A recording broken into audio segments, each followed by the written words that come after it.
Almost every marketing plan has a slide where you can basically watch the team avoid making a decision, and that slide is almost always called priorities. I was reminded of this last week. I was sitting in a planning meeting for a small brand that I'm consulting for, and we were talking about their go to market plan for the rest of the year. We were on the Q3 slide, and there were 6 priorities. Come on, guys. You can't have 6 priorities for a 90-day period. That is not a plan, that's just a list of things that nobody wants to fight about. Greg McKeown makes this point in his book Essentialism.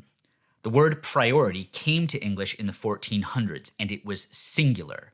It meant the first thing, the prior thing, the thing you do before anything else. It stayed singular for about 500 years. It actually wasn't until the 1900s that we started to make it plural and talk about priorities, as if changing the grammar would somehow change the math about how humans work. And this isn't pedantry, this actually matters. When a team has 6 priorities, it usually means leadership just couldn't agree on what comes first, and so basically every group got their main project onto the slide. And the actual work of deciding what to prioritize gets kicked down to the people actually doing the work.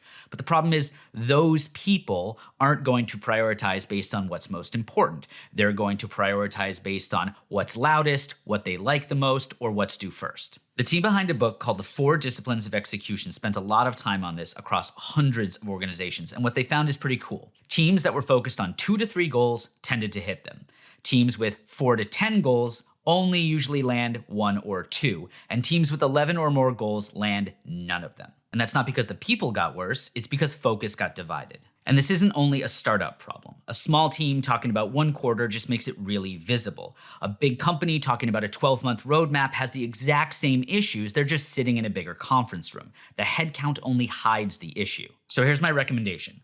Go back a few hundred years and pretend the word priority is still singular. You can only have one. This is the one thing you do before anything else, and the one thing that is most important. But then, because the world is a messy place and we're always waiting on other people, you can have 1 or 2 additional areas of focus. These are not co-priorities. These are the things that you move to if the priority is blocked or the priority is waiting on something else.